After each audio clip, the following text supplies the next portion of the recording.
Boa tarde. Estamos mais uma vez aqui numa atividade do Democracia e Direitos Fundamentais, Instituto de Justiça Fiscal, Democracia e Mundo do Trabalho, com apoio da maior importância do Instituto Novos Paradigmas, da Rede Soberania e do Brasil de Fato. Hoje, para debater, claro que em torno de um fato, mas debater desenvolvimento e as consequências da política de austeridade neste país. O caso For. E o nosso título de hoje é Soberania, Emprego e Desenvolvimento. O caso For. Para isso, nós convidamos aqui a professora Rosa Chiesa, uma super colaboradora do pensamento crítico, professora de economia da nossa Universidade Federal do Rio Grande do Sul, né? Todos aqui somos amigos, então eu agradeço muito, Rosa, por estar aqui conosco. Dão Real, vice-presidente do Instituto de Justiça Fiscal, auditor da Fazenda Pública, não é isso, Dão? Também desenvolve um papel importantíssimo no debate sobre o tema tributário no país e agora sobre o tema da taxação das grandes fortunas. E o professor, meu amigo Gilberto Maringoni, jornalista e professor de Relações Internacionais da Universidade Federal do ABC. Não podíamos estar melhor acompanhados. Queria agradecer a todos por terem aceitado o convite. Não é a primeira vez que cada um participa aqui, porque são permanentes colaboradores do tema democrático, das causas progressistas e dos trabalhadores aqui. Então, muito obrigado pela presença de vocês e vamos começar. Professora Rosa, pode ser? Então, à vontade. Boa tarde a todos. Então, eu gostaria inicialmente de fazer um agradecimento especial ao nosso parceiro Jorge Branco pelo convite, em especial as três instituições que ele fez referência no início da fala. Também dizer a satisfação de poder compartilhar esse debate, essa conversa entre o Dão Real Santos, que é o meu parceiro na luta pela justiça fiscal há muitíssimos anos, e também o professor Gilberto Maringoni, que é uma grande satisfação, já li vários dos seus artigos e textos publicados. Eu vou falar um pouco, nesse pouco tempo que nós temos, que é 15 minutos, sobre da industrialização à desindustrialização, fazer um breve panorama, breve, né, porque em 15 minutos não é para fazer isso, mas dizer por que o Brasil optou lá atrás pelo processo de industrialização, por que era importante, por que nos anos 90, justamente quando tem um esgotamento, né, de um certo modelo de industrialização e que toda a literatura vai apontar para a necessidade de uma criação de um sistema nacional de inovação, e nesse momento o Brasil adota o plano Collor e como isso vai impactar no processo de desindustrialização, depois as políticas do Plano Real e assim por diante. E vou tratar então um pouco disso para, digamos, criar esse ambiente para que depois o Dão e o Gilberto também possam, né, fazer as suas falas a partir desse cenário. Mas eu acho que é importante colocar, né, que, veja, nós estamos, né, muitas vezes eu dou aula sobre a CEPAL, a Comissão Econômica para a América Latina, que foi criada em 1948, e nós estamos em 2020 e parece que nós estamos falando dos anos 30, quando nós olhamos para a nossa pauta de exportação, que voltou a ter, né, a maior parte representada por produtos primários. Mas por que lá atrás o Brasil optou pela industrialização, ou por que, né, não só o Brasil, a América Latina, de uma forma tardia, porque se a gente for olhar os países desenvolvidos, os Estados Unidos optou por agricultura e industrialização já na sua independência. E nós, em 1822, seguimos optando pela agricultura. Né? E veja que nós estamos em 2020, nós temos uma propaganda cotidiana na televisão falando que agro é pop. Será que isso é desenvolvimento ou isso é atraso? Né? Então, veja, são opções de política que as nações e que os países vão adotar. Mas por que o país vai, então, é importante se industrializar e esse debate não vai acontecer só a partir de 1948, quando a Comissão Econômica da América Latina foi constituída, mas que ele vai né, começa desde lá dos anos 30, com Vargas, com a crise mundial, que nós estamos vivendo uma outra grande crise similar, né? Então, o que esse período nos mostra, né, digamos assim, no encerramento dessa fala, para a gente pontuar quais políticas econômicas nós precisamos adotar diante desse cenário que nós estamos vivendo. Então, em 48, né, o país já vinha se industrializando, já estava com o modelo de substituição de importações desde 1930 com Vargas e a grande crise de 30, mas em 48, quando a CEPAL é criada, ela vai dizer que o atraso da América Latina ele é decorrente dessa especialização em produtos primários. Veja que nós estamos, claro, de novo, com um foco voltado à produção de produtos primários em 2020, obviamente num contexto, né, de mundialização do capital, de financiarização da economia, com um contexto, né, bastante diferente, mas que tem pontos em comuns. E por que naquele momento o Brasil e a América Latina tem uma pauta de exportação centrada, ou um modelo de desenvolvimento centrado nos produtos primários representava atraso? Porque o Prebisch, que era um grande líder desse estudo, dessa instituição, né, presidente do Banco Central argentino à época, ele faz um estudo e ele mostra que durante uns 70, ele analisa 70 anos e ele mostra que nesse período o preço dos produtos industrializados, eles estavam crescendo vis-à-vis o preço dos produtos primários.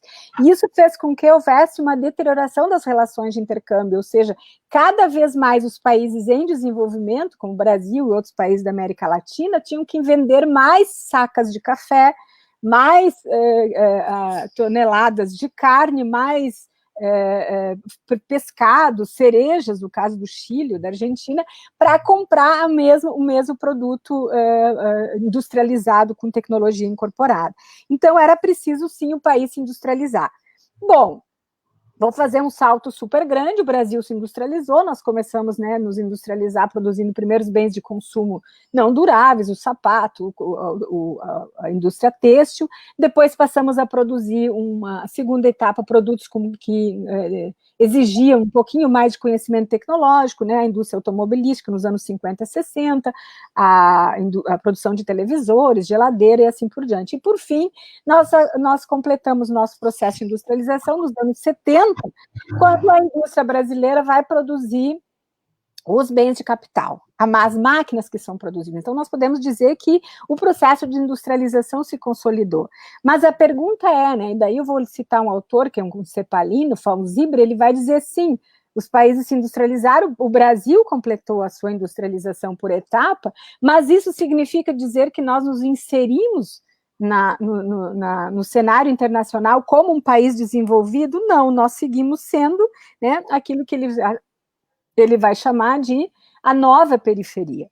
Né? Sempre a CEPAL vai usar uma linguagem de centro e periferia, países desenvolvidos em países em desenvolvimento, então que o processo de industrialização, né, nós nos industrializamos, mas nós seguimos sendo um país, né, de defasagem tecnológica, e é um país que não é um país líder, é um país seguidor dos países líderes.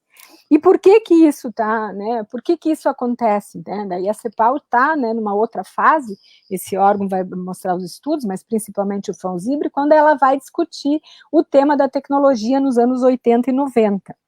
E veja aqui o que nós estamos vivendo nos anos 80 e 90, né? Um processo de transição do período de ditadura militar para a democracia, né? Um grande período de altas taxas inflacionárias, com a adoção de sucessivos planos de estabilização, Plano Cruzado, em 86, Bresser em 87, Verão em 89, e o Plano Collor em 1990. E justamente num contexto onde tem todo um arcabouço teórico que vai dizer que para superar o atraso da América Latina não é mais a industrialização, porque nós já vencemos essa etapa, no caso o Brasil, estou falando especificamente, mas que é nesse momento necessário que, para que a gente deixe de ser um país seguidor do ponto de vista tecnológico e ser um país líder, né, é preciso que esses países eles criam os seus sistemas nacional de inovação.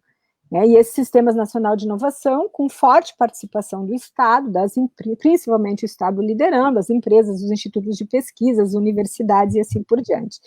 Então, O que vai acontecer, né? Os autores, até eu coloquei aqui, a criação de um Sistema Nacional de Inovação possibilitaria aos países absorverem e codificarem os avanços da fronteira do conhecimento científico e, ao deter as condições para aproveitar as janelas de oportunidade no sentido de incorporar a inovação tecnológica nesses países. Daí esse debate, dois aspectos importantes nesse período. O que o Brasil faz em 1990? Exatamente o oposto. Né? Quando eu me lembro do Plano Collor, que ele tenta, inclusive, tinha a iniciativa de fechar o IBGE, veja, um instituto de pesquisa, não faz política econômica, não há visão de futuro sem que nós tenhamos os dados sobre a nossa realidade, e até isso, né? Tentou-se em 1990, mas principalmente as políticas de liberalização comercial de forma abrupta e descriteriosa, que provocou uma quebradeira, enfim, uma queda de 5% no PIB aí no período até setembro de 92.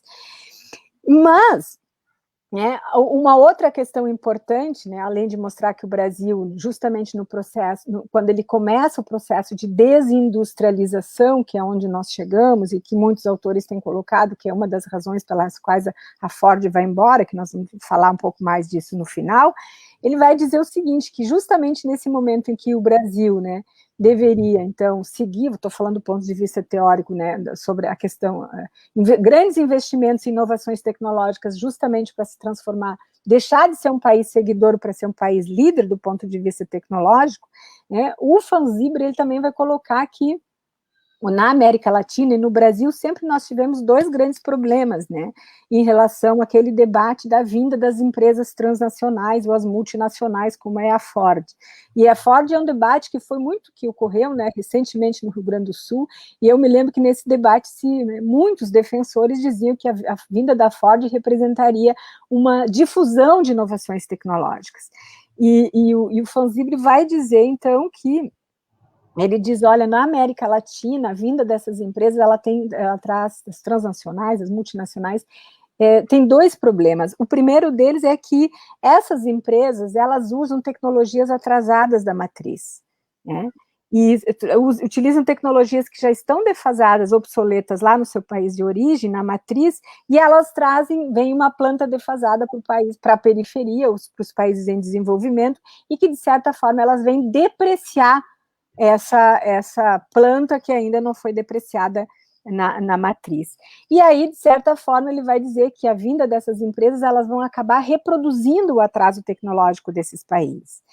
E a outra questão que coloca em relação ao sistema, né, se essas empresas, elas, né, justamente, se elas aprofundam o processo, elas contribuem para o sistema de inovação, enfim, para a inovação tecnológica desses países, justamente num contexto que nós estávamos adotando políticas de liberalização comercial, e na contramão do que, digamos assim, parte importante da teoria econômica está orientando, é de que há um outro problema de que no Brasil, né, e aí nós estamos falando da América Latina, mas no Brasil especialmente, há uma incapacidade do país, quando vêm essas empresas transnacionais que se instalam no país, tem uma incapacidade de aproveitar, né, essas tecnologias que são oriundas de países do centro, digamos assim. Então, tem um problema de subaproveitamento de tecnologias importadas, e que, para isso, esses teóricos vão dizer que o Brasil deveria ter um núcleo endógeno de dinamização tecnológica.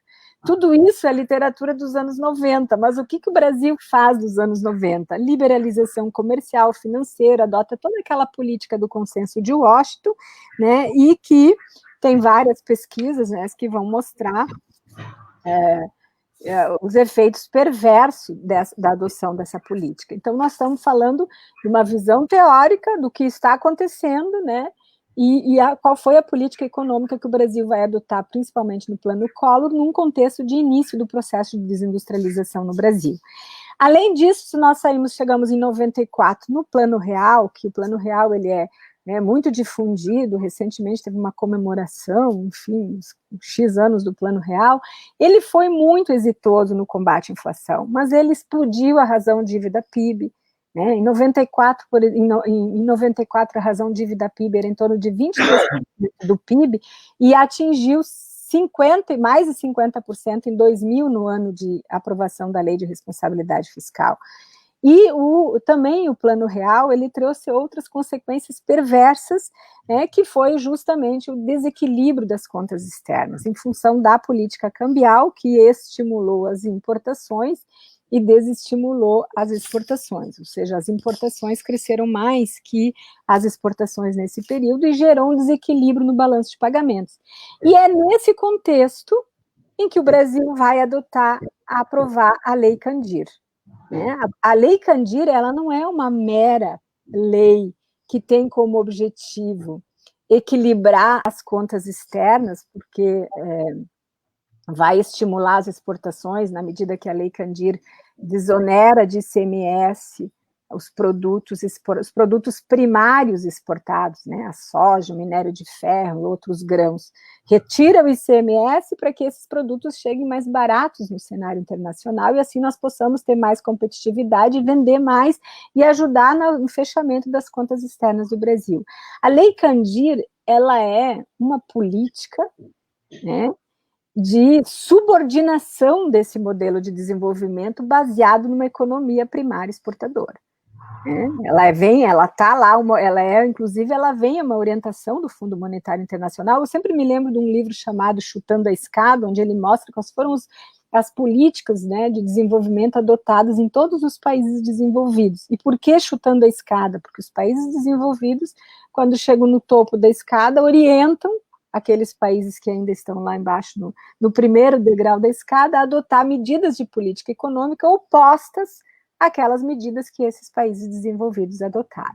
Então, a Lei Candir é mais um dos fatores, né? O que é a Lei Candir, aprovada em 96, 97, e ela vai desonerar de impostos de ICMS os produtos primários que são exportados. Na Constituição de 88, estava prevista a desoneração de produtos industrializados. Por quê? Porque tem como objetivo estimular os produtores brasileiros a incorporar valor agregado, a industrializar, né? A engordar o boi, matar o boi, enlatar o boi e vender esse boi enlatado a um preço de, 40, 50 vezes mais do que um boi vivo, como nós, né, vimos recentemente sendo exportado, saindo do Rio Grande do Sul. Então, o Lei Candir, vou colocar, né, como mais uma variável desse processo de industrialização. Eu só vou pedir para o Jorge me avisar quando estiver faltando 1 ou 2 minutinhos. E aí nós temos um outro aspecto muito importante, né, que é uma mudança estrutural, não só na economia brasileira, mas na economia mundial, que é esse processo de financiarização. Porque a pergunta é, durante o governo Vargas, a luta, o debate político, né, se dava, né, quando Vargas fazia aqueles discursos, ora favoravelmente aos cafeicultores, ora favoravelmente aos industriais, a pergunta é, onde está o capital industrial no Brasil? Por que nós não temos há tanto tempo política industrial? Nós não deixamos de ter política industrial desde o Collor até o governo Lula, e agora, com o fim do governo Dilma, também deixou-se de ter política industrial no Brasil. Esse setor não está interessado? Cadê o capital industrial?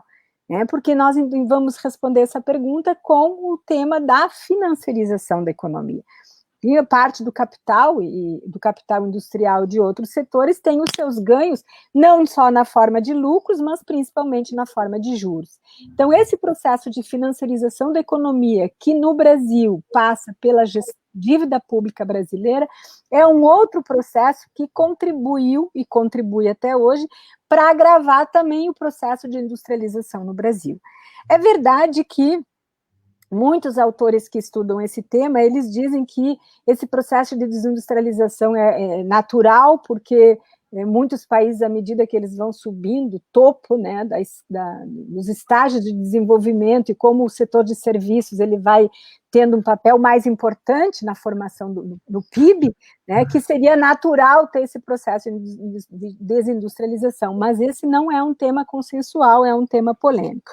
Uma outra questão concluindo, Rosa. Tá, uma outra questão importante que vai acontecer, e que daí eu vou fazer meu fechamento, que vai contribuir para esse processo de desindustrialização no Brasil, são as privatizações. Quando a esfera federal e também as esferas subnacionais privatizam as suas estatais, elas perdem os seus braços de investimento, ou seja, o Rio Grande do Sul e outros estados subnacionais, né, quando eles deixam de ter as suas estatais através das quais se faziam os investimentos regionais, né, aumenta a guerra fiscal, porque agora os estados eles precisam usar dinheiro público para atrair investimento privado através da guerra fiscal. Então, aí nós temos o fenômeno da renúncia da receita. E é um tema da renúncia da receita que eu estou estudando aí nas minhas férias, e só para encerrar, e daí eu acho que o Dão vai tratar o tema da tributação, a renúncia da receita, né? Em 2019, o Brasil, a União, a esfera federal, apenas renunciou 308 bilhões de reais.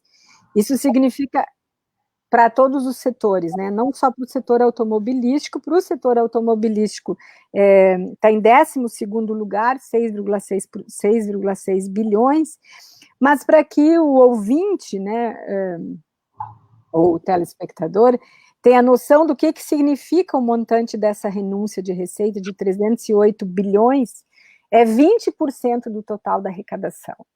E é uma renúncia que ela não passa pelo orçamento público, ou seja, não passa pela lei do orçamento público, não passa pelo controle social, não está subordinada à emenda constitucional 95. Vejam, senhores, nós estamos vivendo numa pandemia e para impedir que mais pessoas morressem, foi necessário, né, suspender a lei de responsabilidade fiscal, suspender a emenda do teto, o teto do gastos, a emenda constitucional 95, mas a renúncia de receita não há restrição para a renúncia de receita. E o que é mais grave ainda, né, eu estudei renúncia de receita, e veja, não estou me posicionando contrariamente à renúncia de receita como um instrumento importante de desenvolvimento econômico, mas toda a política pública, ela precisa ter dados, informações, transparência, para que a política pública possa ser monitorada, avaliada, extinta ou aprimorada. Se nós não temos a informação, não há como aprimorar essa política pública e tampouco extingui-la. Ela está à mercê de quem tem mais força política no Congresso. E se a gente for olhar esses dados, agora de 2019, né, e aí eu peguei a renúncia do programa Rota 2030, que é a questão automobilística, eu vou deixar para falar depois, mas a gente pegar os dados de 2019, nós vamos ver que o segundo maior grupo econômico é o setor primário, que é 32 bilhões de renúncia de receita que recebeu em 2019. E com todas essas questões, né, que eu acabei de falar sobre a renúncia de receita.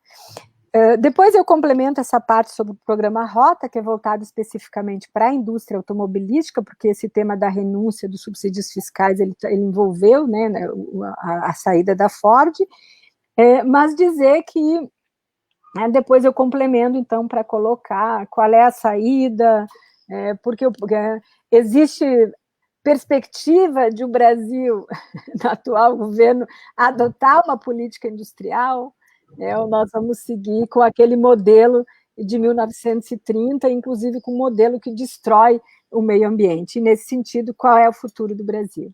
Muito obrigada. Obrigado, professora Rosa Chiesa. Nos deu um grande apanhado do modelo de desenvolvimento subordinado, dependente que a gente vive no Brasil e suas consequências que nós estamos vivendo.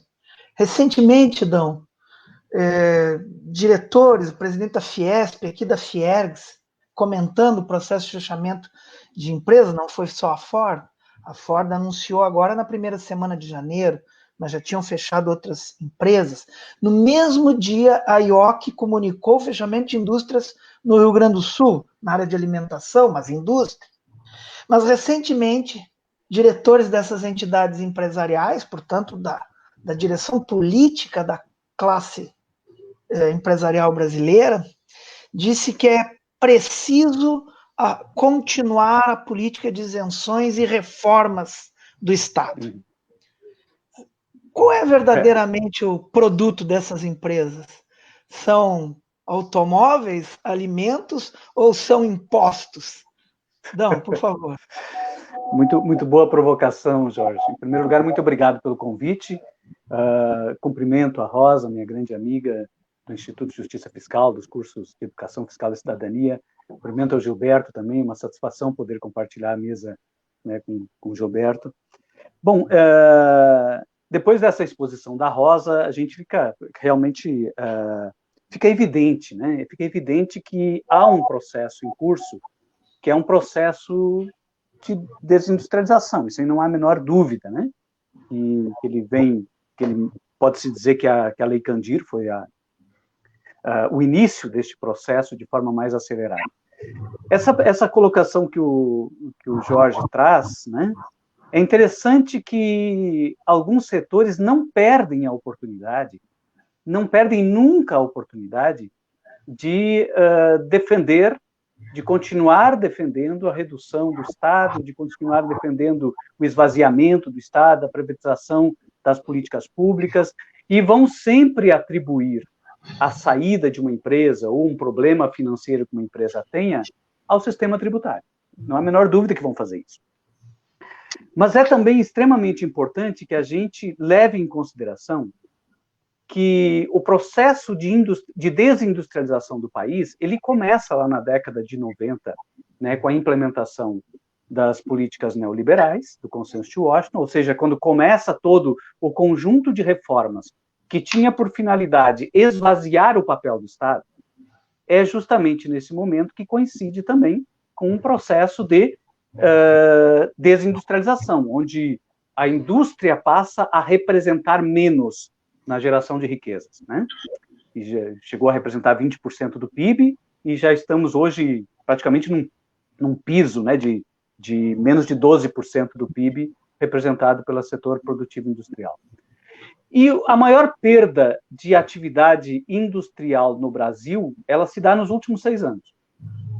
Ela se dá de 2014 para cá, que é justamente o período que coincide com a onda da austeridade fiscal, ou seja, com a onda do corte continuado dos gastos públicos. Então, quando o Estado começa a se retirar, ou seja, quando as políticas públicas começam a ficar escassas, quando existe o congelamento dos gastos, quando vem reforma trabalhista, quando vem reforma previdenciária, quando entra agora, mais recentemente, no último período, os projetos de privatização em massa, né, de venda do patrimônio público, né, o atual ministro da Economia chegou a anunciar: o Brasil está à venda. É justamente nesse período que a gente mais perde investimentos no setor produtivo. E aí me faz lembrar eu gostaria, antes de lembrar essa frase, recomendar um texto que foi publicado recentemente agora no jornal GGN, que é um texto do nosso conselheiro do Instituto de Justiça Fiscal, Márcio Calvetti, em que ele fala da saída da Ford e o imposto sobre grandes fortunas, ou seja, a Ford correu para o país que recentemente criou o imposto sobre grandes fortunas, né? A Ford correu para o país que proibiu as demissões durante a pandemia. Então, quer dizer, parece que há uma contradição, né? Ao mesmo tempo que saem rapidamente os defensores do Estado mínimo, saem rapidamente a justificar a saída da Ford na falta de aprofundamento das reformas neoliberais ou na existência do próprio estado de bem-estar, né? Ao mesmo tempo que isso acontece, a Ford corre para um país que mantém, implementou e deixou claro que vai continuar implementando medidas de proteção social. Esse texto do Márcio vale a pena vocês lerem, eu acho que é um texto muito importante, mas eu queria trazer aqui um texto bem mais antigo, né? Em 1978, Celso Furtado participou de um colóquio na Itália, onde ele explicava, né, a relação periferia e centro, e ele deixou muito claro naquela exposição que ele fez nesse evento, que a manutenção do subdesenvolvimento e da desigualdade social pode não ser apenas uma consequência de um modelo, mas sim um objetivo. Ou seja, eu posso pensar que o subdesenvolvimento, a desindustrialização e a desigualdade seja um objetivo a ser alcançado. Quando eu parto da premissa de que os setores dominantes, as classes dominantes, se contentam, de certa forma, com o acesso ao consumo, né, a um padrão de consumo de primeiro mundo, e que, para alcançar esse padrão de consumo de primeiro mundo, necessita de concentração de riqueza, concentração de renda. Né? Que os dois modelos possíveis de acumulação, que o Celso Furtado colocava, né, que um é a reprodução dos fatores de produção, e outro é a reprodução de fatores de consumo, de padrão de consumo, e que o Brasil, as elites, ou não dá para chamar de elite, mas as classes dominantes do Brasil, optaram por um modelo de manter para um grupo pequeno, reduzido, um padrão de consumo de primeiro mundo, ainda que às custas do subdesenvolvimento, ainda que às custas da desindustrialização. Portanto, eu acho que é muito importante que a gente trate do tema da saída, e a saída agora da Ford é muito emblemática, trate desse tema a partir da lógica de a quem interessa a industrialização no país. Será que a industrialização no país interessa às classes dominantes? Será que ela interessa aos próprios donos das empresas ou os capitalistas? Ou será que ela deveria ou deve interessar muito mais aos trabalhadores? Então, ao definir claramente a quem interessa um determinado modelo de desenvolvimento, se pode trabalhar mais, de forma um pouco mais efetiva, as questões voltadas ao planejamento desse desenvolvimento e os atores que devem participar deste planejamento. Na questão tributária, o que a gente vê, na verdade, hoje, analisando com o devido distanciamento histórico, né, que a questão nos permite hoje, porque esse processo começa lá na década de 90, enfim, a gente percebe claramente que a questão tributária acompanhou um modelo que estava sendo, de alguma forma, perseguido, e que encontra agora, parece, nesse momento mais atual, o seu ápice, que é não chega a ser uma idolatria, mas a prioridade máxima para o setor primário, exportador, né? Continuaremos sendo um país fornecedor de matéria-prima subsidiada por incentivos, por isenções, ou por custos ambientais ou custos sociais, e deixaremos, né, o setor industrial à margem, né, e os próprios investidores do setor industrial, eventuais empresários ou elites ou burguesia industrial brasileira, vai se adaptar facilmente, né, a uma nova economia financeira, né, vão ganhar tanto quanto ganharia na atividade produtiva. Bom, o que a gente percebe, de fato, neste processo de saída da Ford, é que e não só da Ford, da saída de outras empresas também, é que o sistema tributário, ele nunca foi motivo para a vinda ou para a saída de nenhuma empresa de nenhum investimento. Nós continuamos com um modelo tributário igual ao que era no passado, mais benéfico hoje ao setor de altas rendas, setor de grandes investimentos, setor de capital. Ou seja, se há 100 anos atrás, que é o período que a Ford esteve no Brasil, o sistema tributário já foi muito mais oneroso às classes dominantes do que é hoje, certamente não é o sistema tributário que justifica hoje a saída da Ford do Brasil ou a saída de qualquer outra empresa. É um sistema complexo? Não há a menor dúvida que é complexo. Assim como são complexos diversos outros sistemas tributários, e assim como também é complexa a sociedade brasileira, né? Então, o sistema tributário complexo existe, a complexidade existe justamente para dar conta de vários desafios, né, que as políticas públicas exigem, que a política fiscal exige. Bom, o sistema tributário, ele na década de 90 para cá, ele se molda a este modelo, ele se molda a esta construção. Ele passa, na década de 90, a desonerar as altas rendas, os grandes capitais, e passa a onerar a empresa. E veja que interessante, ele, sob o pretexto de estimular a atividade produtiva, ele onera a atividade produtiva e protege o dono da atividade produtiva. Ele desonera a renda do capitalista, mas ele onera a empresa do capitalista. Ele transfere a carga tributária para a produção, para o preço dos produtos. Ele encarece o produto.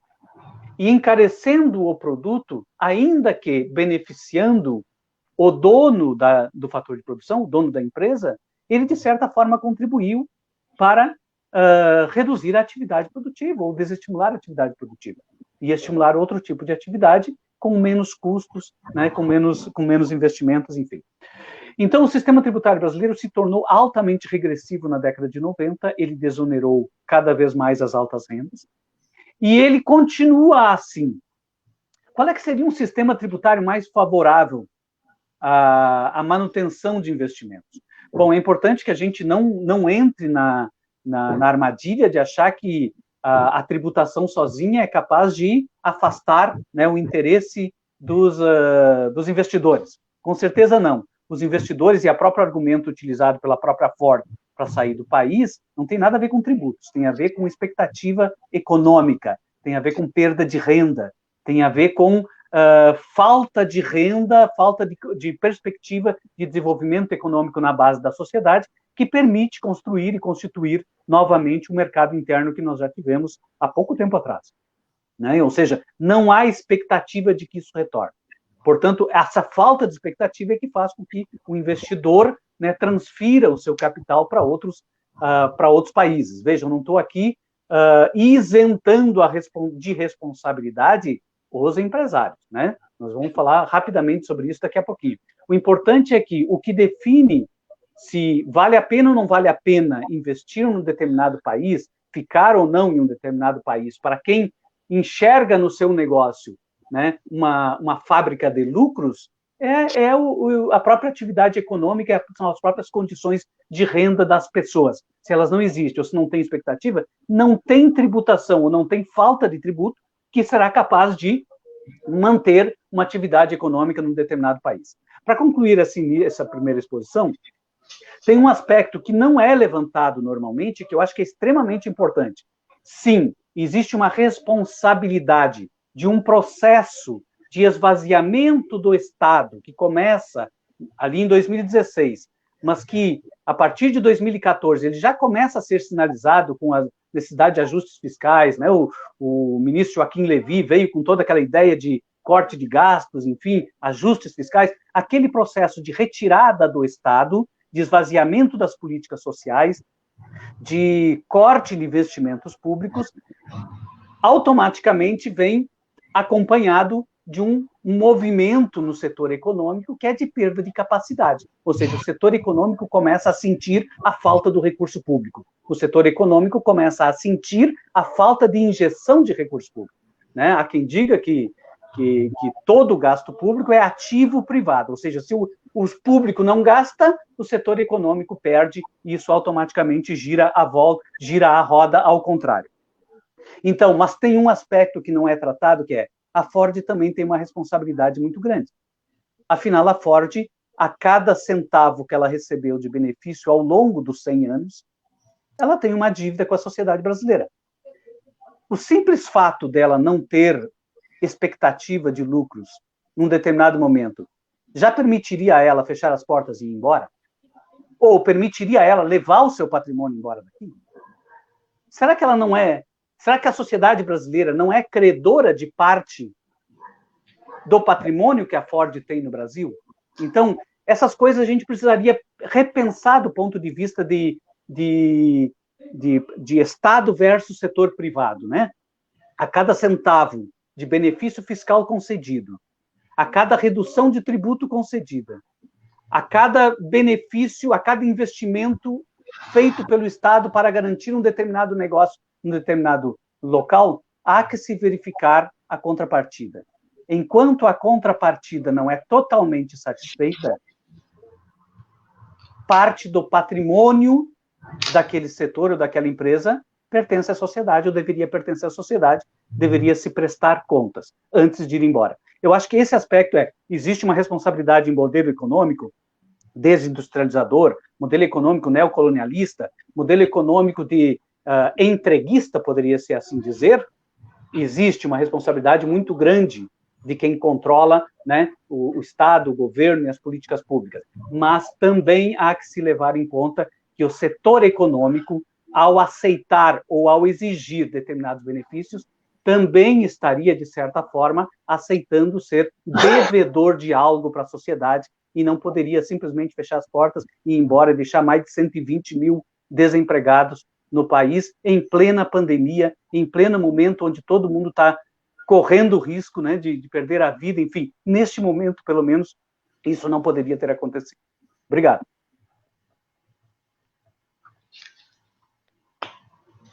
Obrigado, Dão.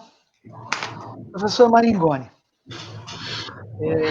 nós vimos pelas duas exposições aqui, e chamou muito a atenção essa afirmativa, ou a lembrança do Dão, de que a Ford está indo para um país que recentemente alterou, antirregressivamente, parte pelo menos do seu sistema tributário.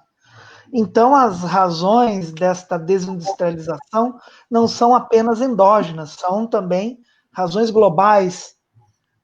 E gostaríamos que tu falasse sobre isso. Segundo lugar, o empresariado ele próprio, a burguesia, que vai mostrando provas. Um relatório de ontem, se eu não me engano, da Confederação Nacional do Comércio, Bens e Serviços, projeta que a participação, em 2020, a participação da indústria no PIB geral do Brasil vai cair para 11%. Então, esse processo é identificado pela Rosa e pelo Dão.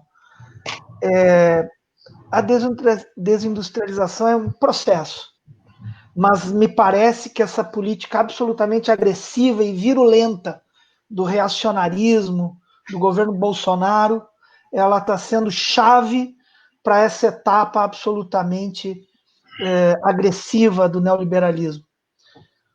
Consigo aí, professor. Bom, Jorge, eu quero agradecer muito a você pelo convite. Eu e o Jorge, nós nos conhecemos acho que há 30 anos, ele no Rio Grande do Sul e em São Paulo, mas a gente se encontrou muito aí nas atividades, aí, tanto no PT quanto no movimento social. Eu quero dar boa noite também à professora Rosa e ao Dão, nesse debate estimulante e dramático, no qual a Ford é o ponto mais visível, como o Dão falou, de um processo muito maior de desindustrialização e de recuo, de regressão da economia brasileira, como a Rosa também falou, para um patamar de 80 anos atrás. Mas ele não é uma regressão pura e simples, porque a gente alcançou determinado degrau no desenvolvimento, e essa regressão se dá a partir de condicionantes internas da economia brasileira, e no caso da Ford, ela se combina com decisões da Ford como uma grande corporação transnacional, com a política de investimentos, a política de desenvolvimento da corporação no mundo, onde é que ela vai alocar mais seus investimentos, onde a sua produção vai ser mais eficiente, onde é que está mudando o mercado automotivo e que opções ela vai tomar para se manter com uma rentabilidade capaz de enfrentar a sua concorrência. Eu quero começar, então, eu vou tentar falar 15 minutos, até porque eu fui muito ajudado pelas falas da professora Rosa e do Dão. Eu quero começar por uma entrevista absolutamente surreal que saiu no jornal Valor de hoje. É uma entrevista com o economista Carlos von Dollinger. O economista Carlos von Dollinger é um antigo economista, ele é da geração, ele deve estar com entre 75 e 80 anos, ele é presidente do IPEA, do Instituto de Pesquisa de Economia Aplicada.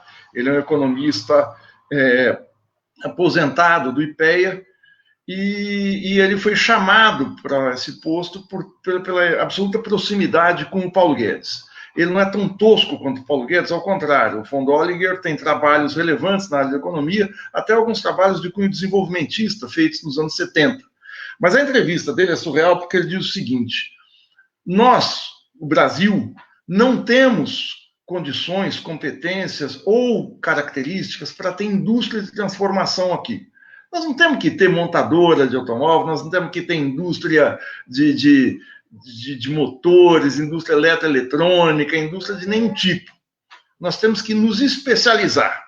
Nós temos clima, nós temos solo, nós temos mão de obra abundante, nós temos uma regularidade climática muito grande, então o nosso papel é produzir soja, é ter uma agricultura muito desenvolvida. E aí ele diz, aliás, a prática vem provando isso, porque é o setor do agronegócio que tem crescido sua participação no PIB, é o setor do agronegócio que mantém um dinamismo na economia brasileira, porque ele tem sinergias com setores aí de fertilizantes, ele tem com o setor de alta tecnologia de sementes, ele é um grande consumidor de máquinas e equipamentos agrícolas, enfim.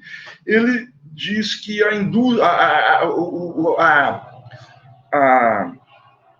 a vantagem comparativa do Brasil é para se especializar na agricultura e cita o exemplo da Austrália e do México, que são países eminentemente agrícolas. A Austrália, segundo ele, acabou com suas montadoras de automóveis, tinha 6 ou 7, acabou com as suas fábricas eletrônicas, acabou com a sua indústria. É um país que tem um grande padrão de vida elevado para a sua população. Ele falou o Chile, que também não tem indústrias e se desenvolveu com base na indústria de pescado, na indústria de vinhos, na indústria de cobre. Na indústria, digo o seguinte, numa indústria que é quase extrativa. Ela não é extrativa, mas ela é uma indústria com pouquíssimo valor agregado. A indústria de vinhos, embora você tenha uma tecnologia cada vez maior envolvida na produção, ela produz... o produto dela não é um produto que vai ter um diferencial muito grande de investimento, de valor, de produtividade final na garrafa de vinho que a gente vai consumir. Ela pode ter, ela tem, evidentemente que ela incorpora conhecimento. Mas eu fiquei pasmo, porque o Carlos von Dollinger, não sei se pela longa idade dele, ele cita como atual, ele cita como valendo, ele cita como vigente uma teoria que em 2019 fez 200 anos. É a teoria das vantagens comparativas. Em 1819, o segundo maior economista mais importante do século XIX, depois do Marx, que foi o David Ricardo, economista inglês, publicou um livro chamado Princípios da Economia Política e da Tributação, no qual ele coloca vários considerandos, estabelece vários postulados muito importantes da economia, e um deles é das vantagens comparativas, que os países do mundo se diferenciam pela sua especialização na divisão internacional do trabalho. Então, a Inglaterra, que estava começando a sua indústria têxtil com tear mecânico ou com a máquina a vapor, ia produzir bens industriais. Portugal, que produzia vinhos, tinha que se especializar em vinhos e trocava com a Inglaterra. O comércio entre os dois países seria: Portugal venderia vinhos e a Inglaterra venderia produtos industriais. Até porque eu não imagino como seja vinho inglês, nunca experimentei, deve ser algo horrível, não sei nem se existe.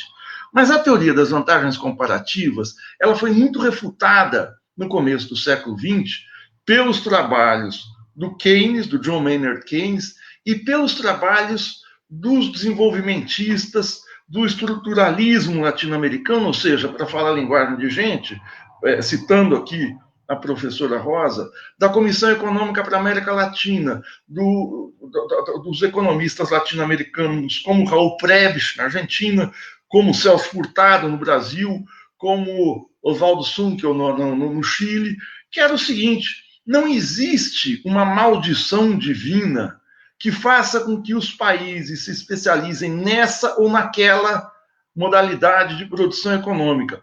Os países podem transformar suas economias agregando conhecimento, agregando tecnologia, criando tecnologia, com investimento em pesquisa, em tecnologia e inovação, e romperem essa barreira das vantagens comparativas. É o postulado do David Ricardo mais questionado, entre os vários que ele faz, da renda da terra, do valor trabalho, mas o postulado das vantagens comparativas é totalmente contestado pelo desenvolvimento dos países no século XX. Se a gente fosse achar que o David Ricardo tinha razão nessa teoria, a gente não conseguiria explicar como um país atrasado, um país que vivia de uma agricultura quase extrativa, como a Coreia do Sul, até o início dos anos 60, 70, se transformou numa potência de altíssima tecnologia na indústria automobilística, da Hyundai, na indústria eletroeletrônica, e desce esse salto. A gente não conseguiria explicar o salto que a China dá, o salto que a Rússia, que a União Soviética deu, e nem o salto desenvolvimentista que o Brasil deu entre 1930 e 1980. Para usar um lugar comum entre economistas, embora eu não seja economista, o Brasil, Getúlio tirou o país do arado nos anos 30 e o Brasil chega nos anos 80 produzindo computador, avião supersônico e química fina. Então, não se consegue explicar, porque essa é uma teoria de um determinismo quase religioso, uma coisa assim, talvez seria assim, um Malafaia da educação, um fundamentalismo tosco, que pode adotar a teoria das vantagens comparativas.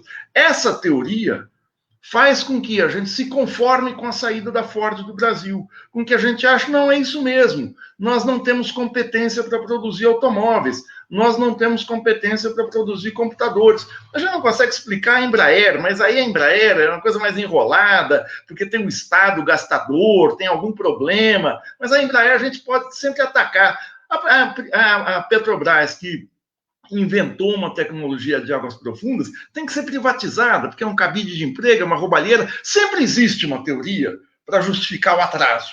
As teorias do desenvolvimento são muito mais difíceis, porque elas remam contra o senso comum.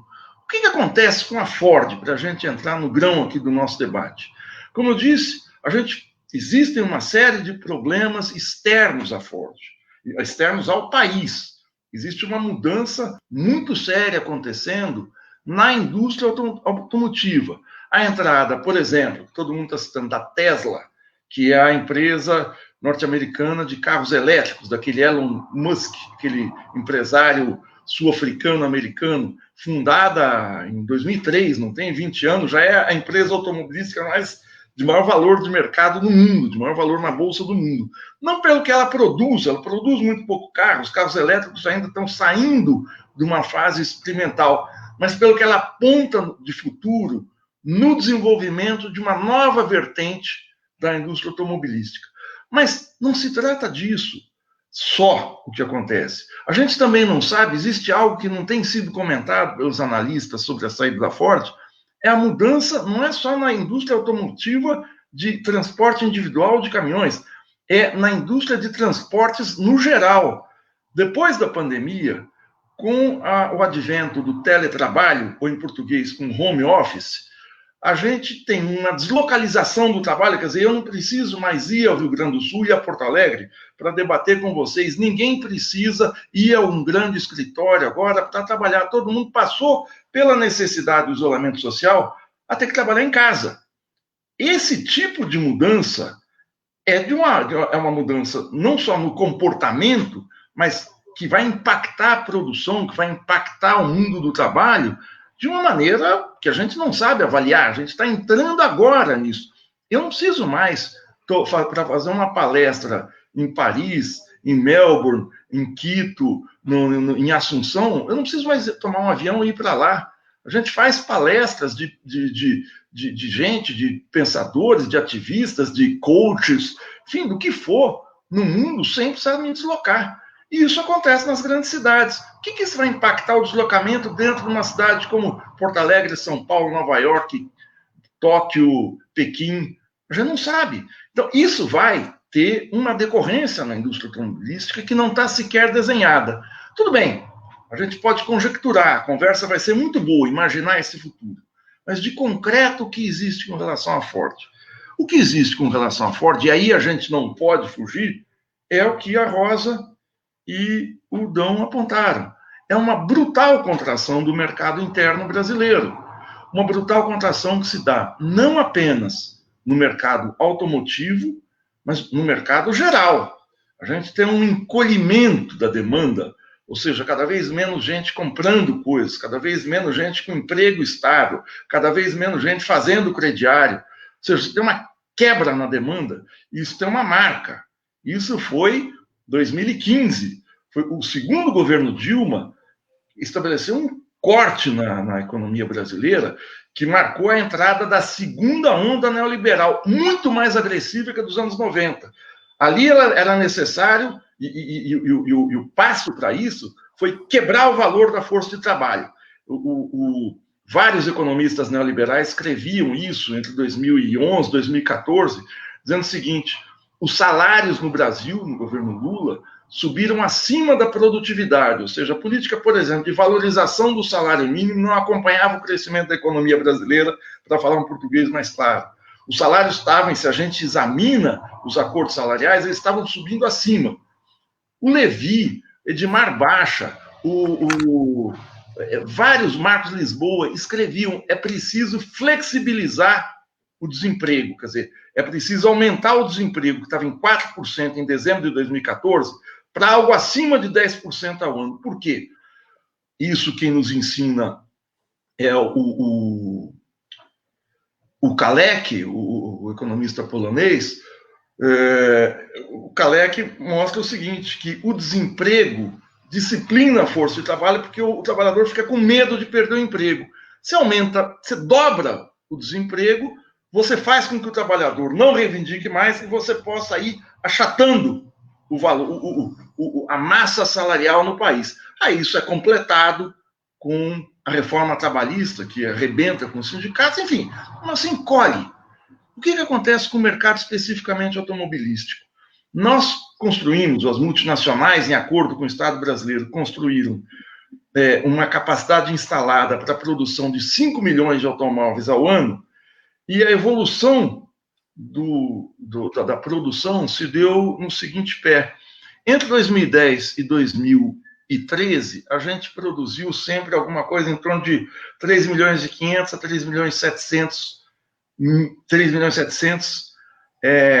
unidades automotivas por ano, entre carros, tratores, caminhões e tal. No choque de 2015, esse número de 3 milhões e meio cai para 2 milhões. Hã? Desculpa. Cai para 2 milhões e meio e cai para 2 milhões e 200 mil em 2016, se recupera um pouco, mas hoje está em 2 milhões de carros produzidos. Ou seja, menos da metade do que os 5 milhões da capacidade instalada. As empresas começam a falar: não, esse mercado micou, eu vou sair daqui. Então você tem a saída da Ford, você tem a saída da Audi, você tem a saída da Mercedes. E há uma mudança no mercado em que a Ford deixa de produzir carros ditos populares, mas muito entre aspas, que são o EcoSport, o K, ou mesmo o Troller, aquele Jeep, e vai produzir SUV e carros de luxo, e prefere produzir na Argentina, com todas as questões que o Dão falou, a mudança tributária, porque não é isso que interessa. Eu tenho que ter algum tipo de estabilidade, algum tipo de previsibilidade, mas na Argentina a produção desse tipo de carro resolve. Para finalizar, o seguinte: o von Dollinger fala dessa diferença entre a Austrália, o Chile e o Brasil, que eles tiveram êxito num determinado caminho produtivo. O von Dollinger não cita, e aí está a picaretagem da fala dele, que o Brasil tem quase 212, 213 milhões de habitantes, a Austrália tem 25 milhões, ou seja, quase um décimo do Brasil, e o Chile tem 19. O que isso quer dizer? O que isso quer dizer? Que o mercado interno chileno, para você instalar uma indústria automobilística, ele não consegue financiar esse mercado interno. A produção interna, o consumo interno não sustenta uma produção automotiva em larga escala. Nem na Austrália, ou seja, existe uma inelasticidade, esse mercado interno não consegue se expandir. O Brasil, com 210 milhões de habitantes, o Brasil, mesmo tendo uma política que não era tão desenvolvimentista assim, mas era uma política de crédito, de aumento salarial, no segundo governo Lula especialmente, o mercado interno se expandiu rapidamente e conseguiu absorver e conseguiu atrair uma série de empresas internacionais para cá. O ciclo não se completou. E ele começa a viver agora o seu apodrecimento. Finalizando, o Dão citou aqui que a indústria está com a participação de 11% no produto interno bruto. Ou seja, de toda a economia brasileira, a indústria participa com 11%. É preciso dizer que a primeira medição que se faz, um ponto de virada da economia brasileira, foi o ano de 1947. Nesse ano, pela primeira vez na história, a produção industrial alcança a produção agrícola. A produção industrial passa a ter 14% do PIB, e um pouco acima, era 13,5%, do que a produção agrícola. Essa virada, 47 é o ano em que o Brasil se consolida como um país no caminho da industrialização e chega a 27% em 1985. Essa regressão, nós estamos regredindo a um ponto para trás de 47. Eu, como sou esperançoso, mas mais do que esperançoso, eu sou otimista, eu acho que a gente consegue virar isso se a gente, acabando esse governo Bolsonaro, com um governo fortemente desenvolvimentista, um governo aí de características, não é socialista, não, rooseveltianas ou getulistas, quer dizer, Estado planejador, Estado com recuperação do BNDES, com investimento, mas principalmente com uma legitimidade social para que ideias regressivas, como a do von Dollinger, fiquem para trás e a gente consiga recolocar a industrialização, o desenvolvimento, o bem-estar da população no centro da agenda nacional. É isso. Obrigado, professor Maringoni. Vocês três aqui deram uma aula espetacular, estão dando uma aula espetacular. Vamos fazer uma segunda rodada com a professora Rosa, mas não podemos perder a oportunidade de desejar que a gente trave esse processo de regressão. Do jeito que nós estamos indo, daqui a um ano vamos comemorar o ingresso no ano de 1910. Vamos a antes da chegada da Ford em 1920. Professora Rosa, para a sua segunda rodada. E também podemos propor aí um efeito sobre, quais são as políticas, qual a saída, também qual é o efeito sobre a classe trabalhadora brasileira, mas enfim, sintam-se livres.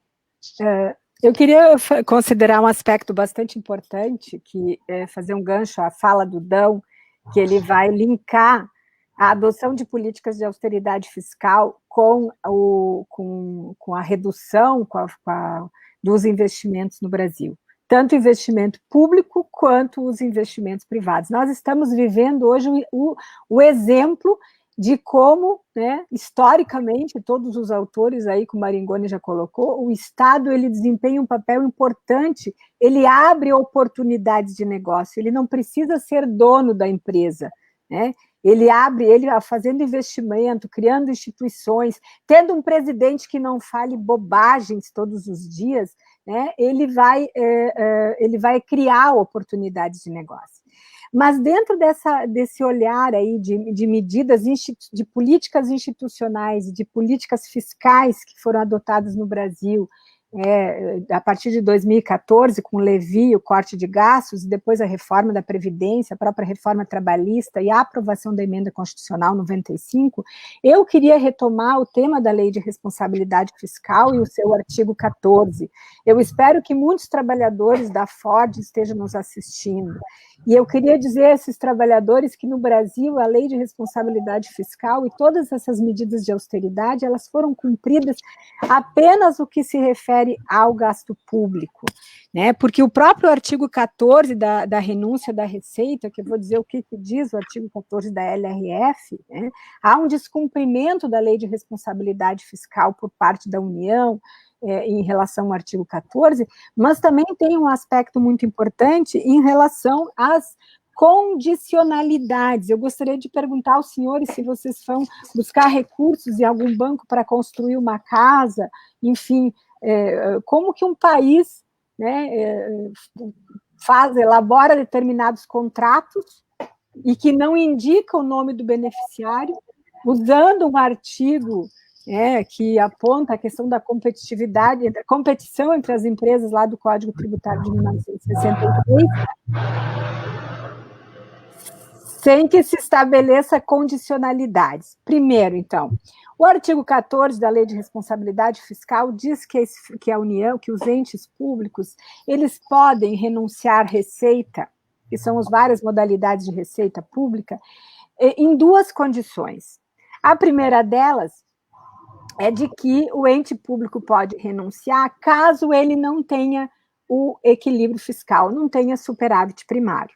Como vocês todos sabem, o Estado brasileiro, desde 2014, surpreendentemente, desde o ano que começou a adotar as políticas de austeridade fiscal, tem déficit primário, né? Então, não se poderia, nem o Estado do Rio Grande do Sul, nem a União, enfim, os entes que têm déficit primário, fazer renúncia de receita. Aprovar, o parlamento não poderia aprovar novas leis concedendo renúncia de receita.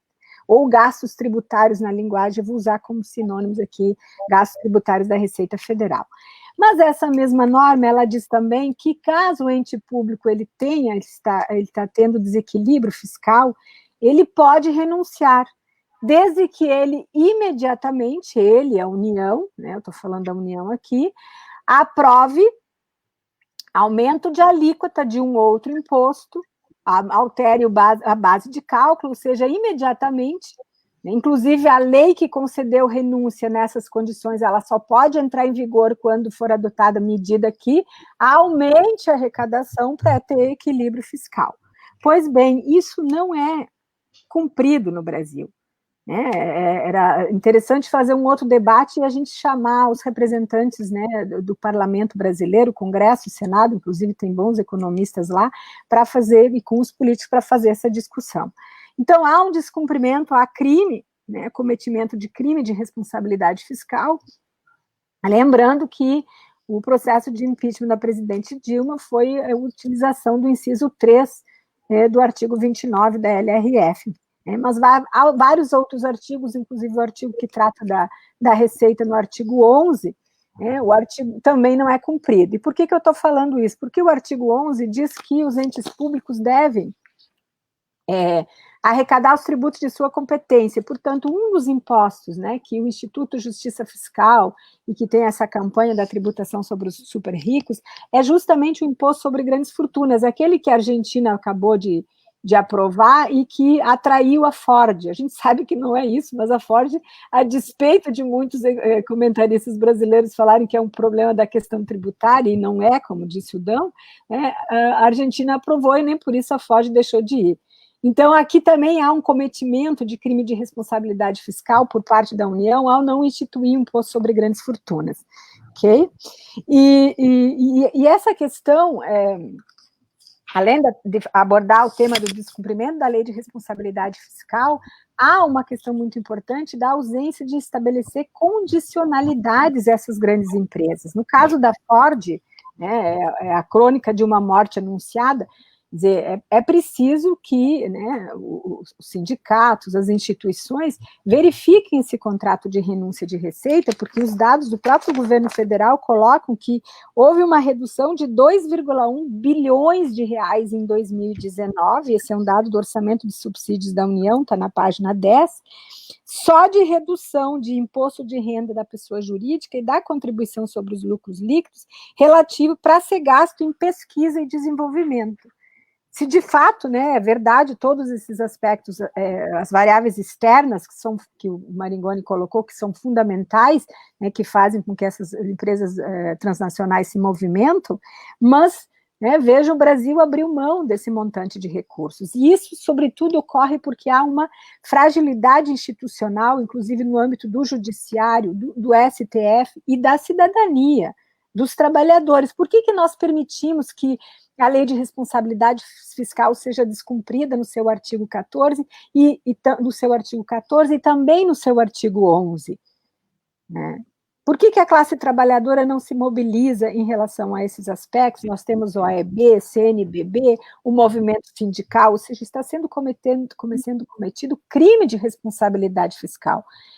Além de cometimento de crime de responsabilidade fiscal, nós temos, de outro lado, recursos que são usados na educação, na saúde, na ciência e tecnologia, que estão sofrendo limite de gastos, e na renúncia da receita não há nada disso. Então, sem dúvida alguma, é preciso sim, né, o movimento sindical e outras instituições que atuam em defesa do Brasil, no sentido de que a Ford, eu concordo com o Dão, ela restitua o país em função disso, mas mais do que isso, é preciso parar a sangria, né? Nós estamos vivendo, e o que é mais grave, é que enquanto a gente vê a Europa, os países que fazem parte da União Europeia, adotando pacotes bilionários de reconstrução daquela economia, os Estados Unidos adotando pacotes bilionários para reconstruir, são planos chamados os planos de reconstrução, né? Foi o que o Roosevelt fez, foi essa nomenclatura que foi adotada tanto na crise de 30 quanto na crise do pós-guerra. Nós temos no Brasil um governo, né, que segue destruindo as instituições, que inclusive está demitindo o servidor do Banco do Brasil, ou seja, o barco brasileiro está afundando, e nós temos um governo e uma equipe econômica que estão jogando mais água para afundar mais esse barco. E daí eu temo, Maringoni, que eu também sou otimista, mas antes de ser otimista eu sou realista, porque se esse governo permanecer mais 2 anos, eu temo que o barco afunde antes, porque o governo está fazendo um grande esforço.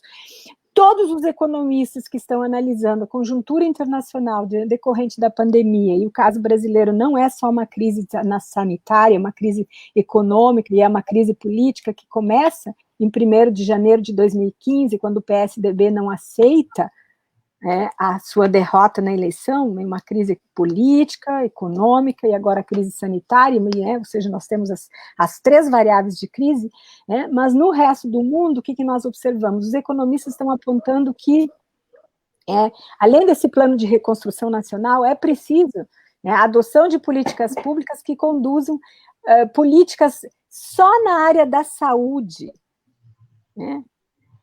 na área da saúde, da educação e da cultura, são políticas que possibilitariam essa reestruturação e retomada do crescimento econômico, mas com forte participação do Estado na economia, assim como a Europa está fazendo, como os Estados Unidos estão fazendo. Mas o tema da distribuição de renda, ela não pode ser negligenciada.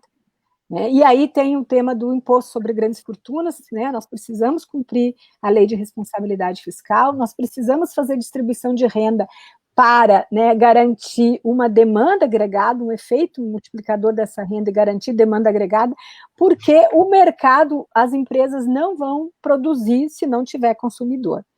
O investidor, o investimento, ele depende de um conjunto de variáveis. Ele depende do câmbio, ele depende da taxa de juros, ele depende de uma mão de obra qualificada e ele depende, sobretudo, de mercado consumidor. E o que nós temos no Brasil hoje é uma destruição, a utilização das políticas institucionais e das instituições públicas destruindo o mercado consumidor brasileiro.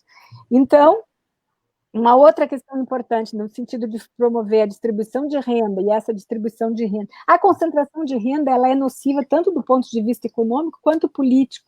Então, ao fazer uma distribuição de renda, que nós temos já esse processo histórico aí de regressividade do sistema tributário brasileiro, tem a proposta da tributação sobre os super ricos, que tem, o Budão talvez fale sobre isso, do Instituto Justiça Fiscal, e mais de 70 instituições no Brasil que já assinaram, apoiam, estão divulgando essa campanha para a gente enfrentar esse tema que nós não enfrentamos desde o início do século XX, e que os países europeus vão fazer a tributação progressiva justamente numa grande crise, a crise depois de dois conflitos mundiais. Então, a pergunta é, nós estamos esperando o quê? Nós vamos atuar do ponto de vista tributário ou nós vamos atuar do ponto de vista de uma retomada da política industrial, uma retomada do fortalecimento do Estado, abrindo oportunidades para a retomada do crescimento econômico, ou nós vamos ficar de braços cruzados vendo o Estado brasileiro, o governo, colocando água dentro desse barco que está afundando. Então, nós estamos, eu diria que nós estamos numa situação bastante... eu sou otimista, mas está difícil ter esperança nesse país. Eu vou ficar por aqui, porque eu já usei bastante tempo, depois, se tiver tempo, eu comento mais algumas questões. Muito obrigada. Obrigado, Rosa. Dão, por favor.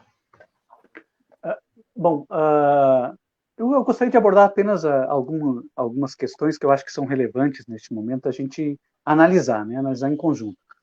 O Brasil, quanto que a gente retira da economia, aproveitando o que o professor Gilberto colocou antes, que é uma crise de consumo. Nós temos um problema sério, uma crise, uma recessão, e que todos os negócios, toda a atividade econômica começa a sofrer, e vai sofrer, não tem como fugir disso, né? Estamos em queda de atividade econômica, todo mundo vai sofrer. Quanto significa retirar a renda emergencial de uma hora para outra de circulação? Nós tivemos, se fosse imaginar, por exemplo, os 42 bilionários que conseguiram aumentar em 176 bilhões a sua riqueza nos 5 primeiros meses da pandemia, se eles não tivessem aumentado nem um centavo, se eles tivessem ficado igualmente bilionários, como eles eram no mês de abril, e esses 176 bilhões pudesse ser transferido diretamente para a sociedade, nós garantiríamos uma renda emergencial de R$600 para aproximadamente 25 milhões de pessoas, por um ano. Esse dinheiro, 176 bilhões de reais, ajudaria, praticamente manteria a atividade econômica em funcionamento, porque dinheiro nas mãos das famílias de baixa renda, ele se injeta diretamente na atividade econômica, não tem como, né, entesourar, não tem como poupar. Este processo todo de retirada do Estado, ou do Estado saindo da atividade das políticas públicas, privatizando políticas públicas, cortando gastos, congelamento de gastos, é todo um processo que acaba, de alguma forma, concorrendo para colocar a própria atividade econômica em situação crítica, né? Ou seja, é o Estado retirando aquilo que cabe ao Estado fazer. Isso, em momentos de crise como nós estamos vivendo agora, agrava muito mais e acelera de forma muito maior, né, o processo de retirada, de fuga. Na verdade, é uma fuga generalizada. Os que não quebram vão embora, né? O setor industrial que não quebrou ainda, o setor do comércio que ainda não quebrou, que são os pequenos negócios, enfim, os grandes vão embora e deixam, né, o passivo para a gente pagar no futuro. Bom, o que eu penso é que a gente, em primeiro lugar, é preciso que a gente tenha claro de que o modelo, às vezes a gente fica disputando teorias, né? Eu não sou economista também, mas há uma disputa de teorias para ver qual é aquela que produziria melhores resultados. O problema é que não há coincidência entre os resultados desejados. Então, se eu não sei qual é o resultado desejado por outro grupo, eu vou estar disputando com ele um modelo que, na verdade, está conduzindo a resultados diferentes. Os setores que são mais hegemônicos do ponto de vista de construção de políticas na área econômica, na área governamental, enfim, hoje, são setores que efetivamente, como disse esse presidente do IPEA, que não quer a industrialização. E quando é um setor que claramente diz que não quer a industrialização, então nós estamos disputando não é modelos distintos a ser aplicado, é resultados distintos a ser alcançados. Qual é o modelo que, de alguma forma, nos ajudaria a reconstituir, né, ou a retomar aquele processo de industrialização lá da metade do século passado? Se é desejável isso, claro que temos que levar em consideração toda essa evolução, essa dinâmica econômica. O setor automotivo está em crise, sim, não há dúvida. O setor energético está em crise. Há uma série de coisas a serem consideradas, né? Há uma série de coisas a serem consideradas para a construção de um plano de longo prazo. Não há dúvida que a gente investir em algo que tem 20 anos de vida útil pela frente pode não ser a melhor alternativa. O que não se pode é abdicar de uma indústria, né, de um processo industrial ou de uma etapa de industrialização, querendo alcançar uma etapa seguinte, a etapa tecnológica, a etapa, sei lá, da economia 4.0, enfim, simplesmente pular, né, pular um degrau sem passar por ele, sem passar pelo desenvolvimento necessário, não se consegue chegar naquilo que seria o cenário de futuro. O economista Rajum Chang, que é esse que a Rosa citou do livro Chutando a Escada, ele deixa muito claro, né, o que os países efetivamente fizeram para sair de um estágio de subdesenvolvimento e chegar no estágio de um país considerado desenvolvido. O que a Coreia do Sul fez, o que a China está fazendo hoje, o que o Japão fez na década de 70. Veja, então, isso aí tudo acontece dentro de um processo que existe uma forma de se desenvolver, que implica a adoção de muitas medidas. Medidas relacionadas com o controle das exportações de matéria-prima, tributação de exportação de matéria-prima, ou até às vezes restrição, medidas relacionadas com ciência e tecnologia, medidas relacionadas com proteção à indústria nascente, com substituição de importações, todos fizeram a mesma coisa. Por que hoje seria diferente? Né? Por que hoje seria diferente? Então, eu acho que, ao mesmo tempo que a gente precisa reconhecer que a gente precisa ter um conjunto de condições objetivas para alcançar uma determinada situação no futuro, é preciso entender isso, também é preciso compreender que esta realidade não interessa a todos. Não interessa a todos.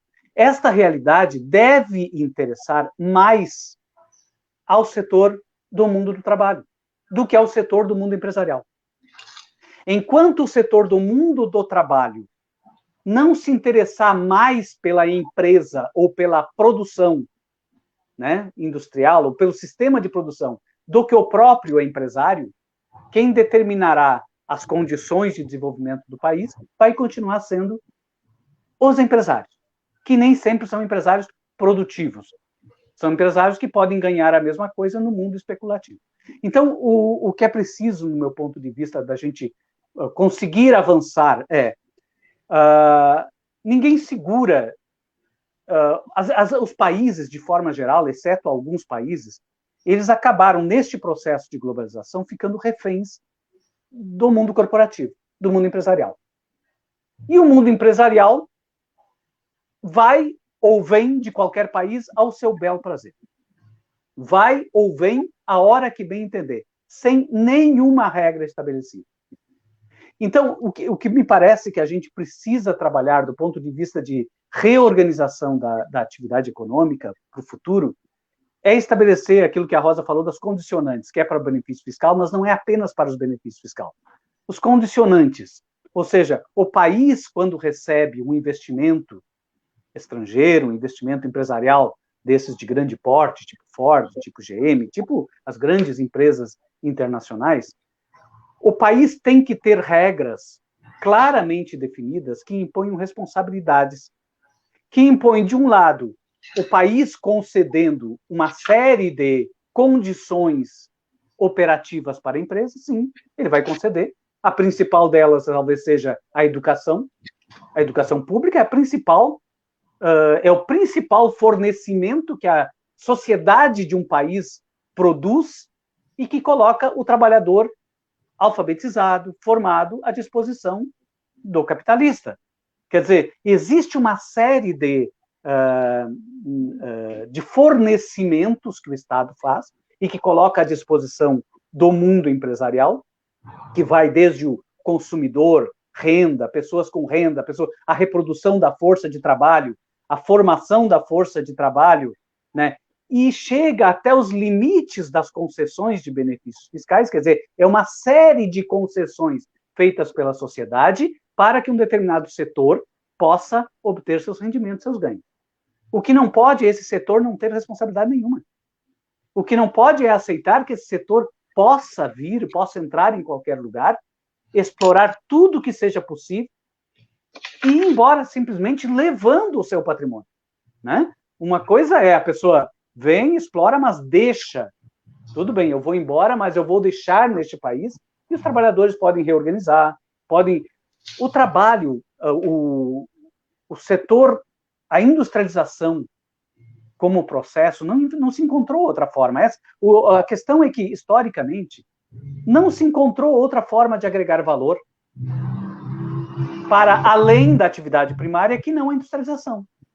Então, se esta é a forma, e é a forma que está ao nosso alcance, nós deveríamos investir efetivamente todos os esforços e todas as políticas, inclusive políticas no campo do trabalho, no sentido de transformar a economia primária exportadora que temos numa economia industrializada.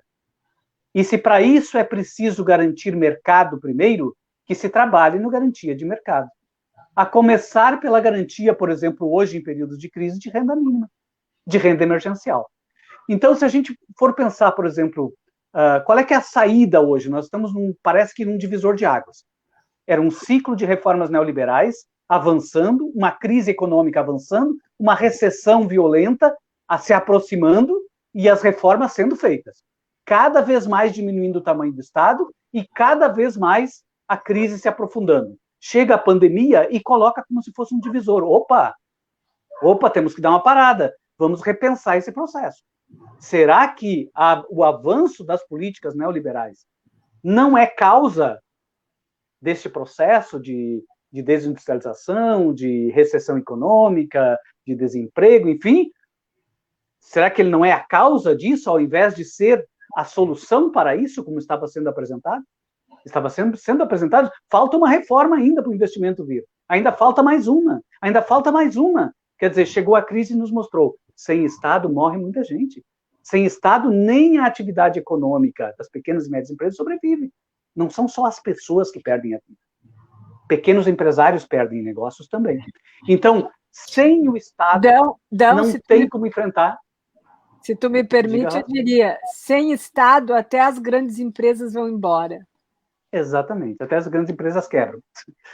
Então, é preciso realmente reconstituir o Estado. Então, neste momento, e aí eu também sou um pouco otimista, né? Como o professor Gilberto, eu acho que este é um momento que é muito próximo daquilo que aconteceu na crise de 30, daquilo que aconteceu na crise do pós-guerra, onde é preciso enfrentar a situação de uma forma rápida, até mesmo para salvar a economia, até mesmo para salvar a atividade econômica. E qual era a solução adotada lá naquela época? É o que nós propomos hoje. As mais de 70 entidades que estão na campanha Tributar os Super Ricos estão propondo isto. É preciso, neste momento, tributar os super ricos, até para salvar as empresas, até para salvar a atividade econômica, salvar vidas, né? Garantir a retomada da atividade econômica. É preciso tributar os super ricos. Ou seja, é preciso enfrentar esta resistência histórica que os super ricos sempre tiveram e que jogaram sempre a carga sobre os mais pobres e sobre a atividade produtiva. Quer dizer, hoje a gente poderia pensar quem são os maiores inimigos da empresa. São os trabalhadores ou são os empresários? Se a gente pensar do ponto de vista de tributação, ao longo do tempo, os maiores inimigos das empresas foram os empresários e não os trabalhadores, porque foram sempre os empresários fazendo o seu lobby, fazendo a sua... que conseguiram retirar a tributação dos seus ombros e jogar para o custo de produção, para que os pobres pagassem o custo. Ou seja, os maiores inimigos da atividade produtiva sempre foram aqueles que, né, defenderam uma tributação regressiva, uma tributação sobre o consumo, uma tributação sobre o salário, ou seja, não aceitaram de forma alguma pagar sobre os seus ganhos bilionários, milionários, bilionários que tiveram, né, isentos ao longo do tempo. Acho que é isso, Jorge. Maringoni, por favor. Bom, só marcar meu tempo aqui. Eu quero dizer alguns pontos do que foi falado. Eu concordo, acho que o nosso grande acordo aqui é que sem Estado não há solução. Sem a direção, a indução, o planejamento do Estado, não existe solução possível para essa crise e para nenhuma crise capitalista. Mas eu quero dizer também o seguinte, essa situação de desindustrialização, a saída da Ford, da Mercedes, por pior que eu acho o governo Bolsonaro é o pior dos piores governos que nós já tivemos no Brasil, e não existe nada semelhante no mundo, nem no Viktor Orbán da Hungria, nem o Duterte nas Filipinas. O Bolsonaro é essa escória militar que está no governo, essa gentalha se aproveitando do Estado e tal. Não existe. Agora, vamos ser justos. Esse problema não começou com Bolsonaro. Nesse janeiro de 2021, nós estamos completando 10 anos de um tremendo ajuste fiscal. Vocês se lembram que em janeiro de 2011, a presidenta Dilma começa o seu primeiro mandato anunciando cortes em toda a situação e aprofunda esse ajuste em 2014 e arrebenta com a economia brasileira. Então, a gente precisa ter isso claro, porque senão a gente vai olhar o fenômeno agora, nos últimos 2 anos, e não ver o que ele tem de estrutural. Nós viemos numa descendente desindustrializante. Há 30 anos tivemos um soluço no segundo governo Lula, que foi a política de conteúdo nacional, que viabilizou um crescimento, a volta da indústria naval, a indústria de plataformas, a construção civil, mas quando voltamos ao ajuste fiscal, isso acabou. E aí começa a política de subsídio. E subsídio numa economia capitalista não é ruim dar. Você tem que dar, em determinadas situações, você precisa alavancar o desenvolvimento, você tem que... O BNDES está para isso, é juro subsidiado. Você tem que alavancar, você tem que fazer política anticíclica. O problema é dar condicionante. As montadoras, desde os anos 50, nunca tiveram condicionante nenhuma. Então, embora eu compreenda o que o Dão fala, quer dizer, eles não podem ir embora sem ser penalizados, mas ser penalizado com base em que acordo? Que acordo eles fizeram de que esses subsídios teriam que ser revertidos em algum tipo de bem-estar? Não tinha. Eles vinham, tinham primeiro doação de terrenos imensos para a instalação das suas plantas, subsídio no imposto territorial, subsídio de energia elétrica. Sabe que eu vejo hoje, nos jornais de ontem e de hoje, no Valor de ontem e de hoje, as entidades empresariais publicaram anúncios de página inteira. É preciso continuar com as reformas, diminuir o custo Brasil. O custo Brasil que eles acham é mão de obra. Mas não é. A mão de obra brasileira, o custo do trabalho está tão deprimido que se o trabalhador brasileiro resolver trabalhar de graça, a gente revoga a Lei Áurea. A Ford não fica aqui. Porque o custo Brasil é energia, por exemplo. A energia é caríssima por causa das privatizações. A gente está vendo reajuste de energia, os reajustes do IGPM que embutem o câmbio, são predadores da atividade produtiva, embutem um custo insuportável. Nós estamos numa situação em que nós estamos importando oxigênio da Venezuela, nós importamos ventilador na crise e estamos importando vacina. A gente não tem mais uma capacidade autônoma de gerir produtivamente a nossa economia. Nós só fizemos um bom acordo com a Saab na questão dos caças da FAB, porque nós temos a Embraer para ter transferência de tecnologia.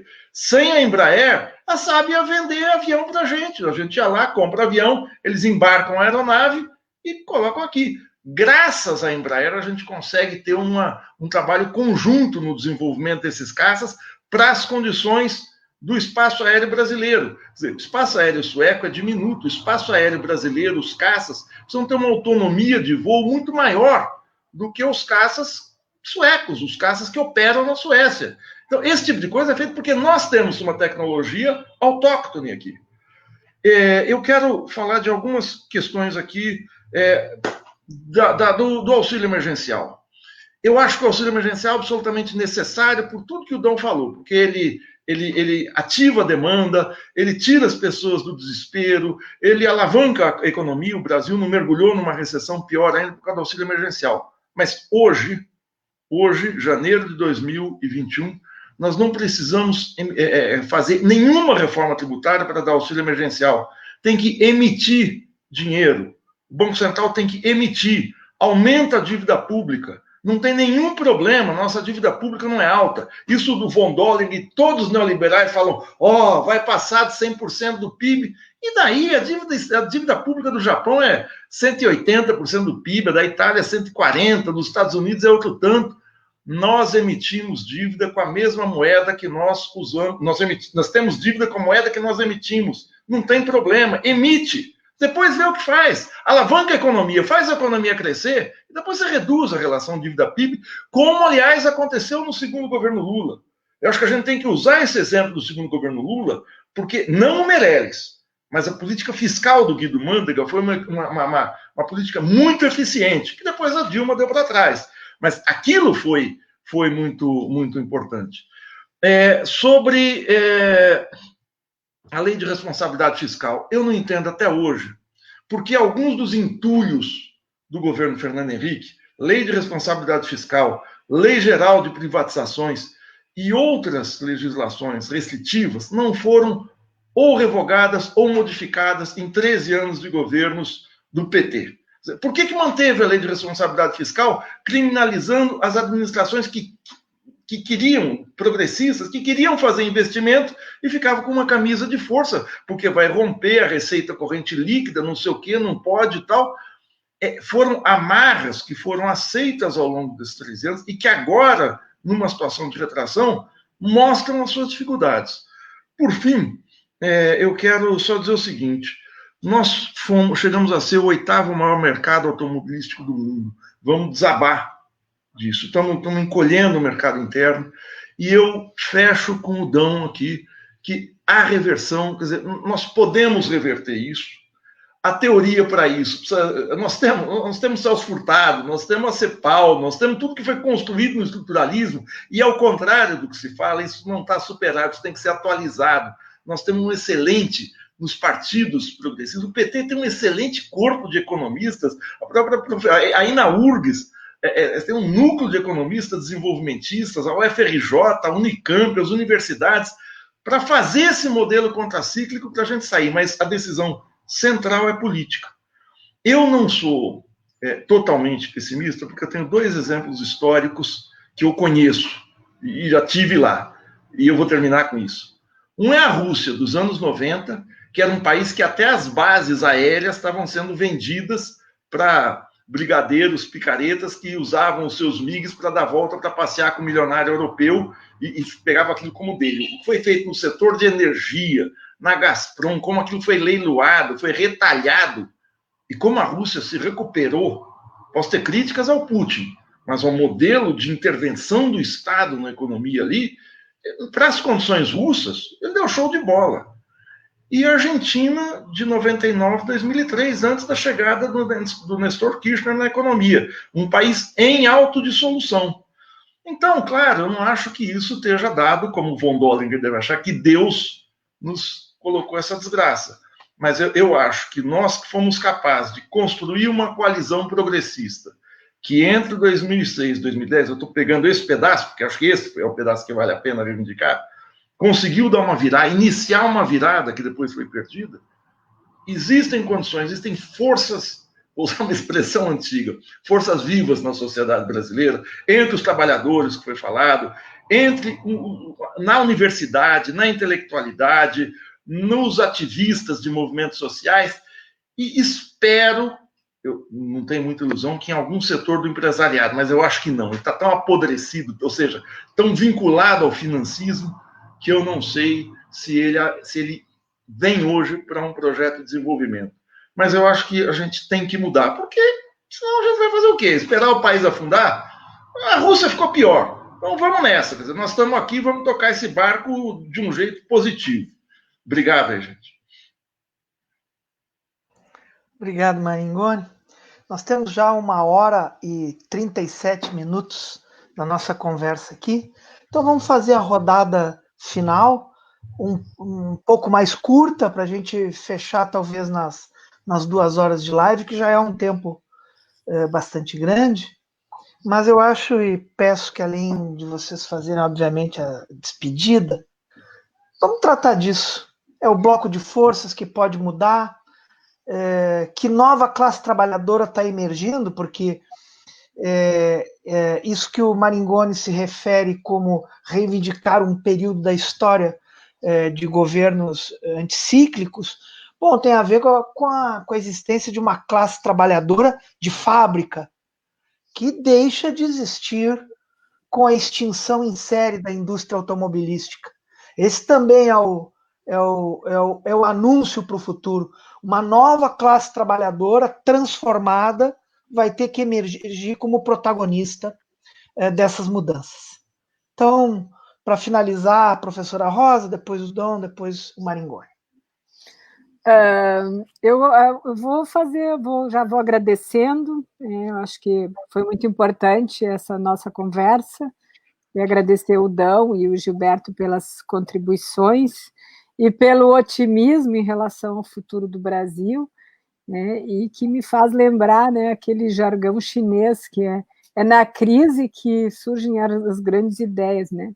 Então vamos esperar que, a exemplo do processo histórico na Europa, e na Europa principalmente em relação ao tema da tributação, e que essa crise nos leve a um lugar tal que nós consigamos fazer da crise uma reforma tributária progressiva, retomada do papel do Estado e quiçá, nesse novo ambiente de reestruturação produtiva mundial, o surgimento de uma nova classe, uma classe trabalhadora que deixou de existir num período recente.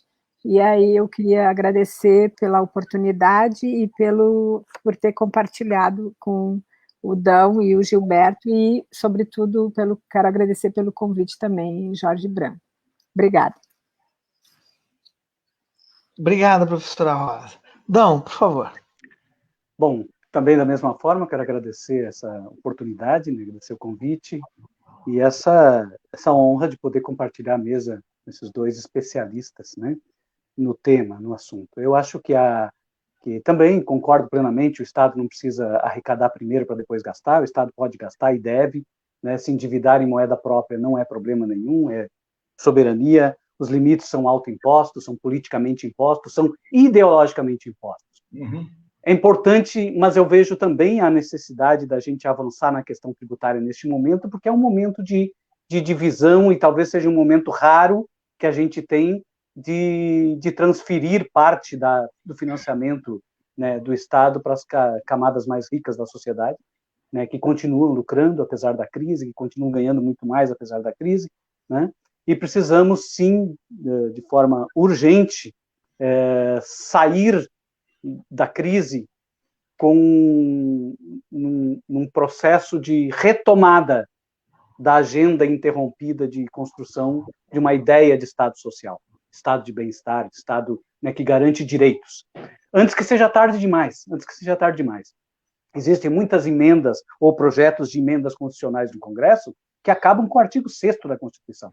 O artigo 6º da Constituição é o cerne do que nós somos, né? Um Estado garantidor de direitos, né? Ali estão os direitos que devem ser garantidos a todos. Tem a emenda, a PEC 188 no Congresso Nacional, que prevê um parágrafo dizendo que aqueles direitos não existem, salvo se tiver equilíbrio fiscal, né? Ou seja, é só diante do equilíbrio fiscal que o Estado se obriga a garantir saúde, garantir educação, garantir previdência, garantir, enfim, quer dizer, eles matam de vez aquilo que foi talvez o grande avanço da Constituição de 88.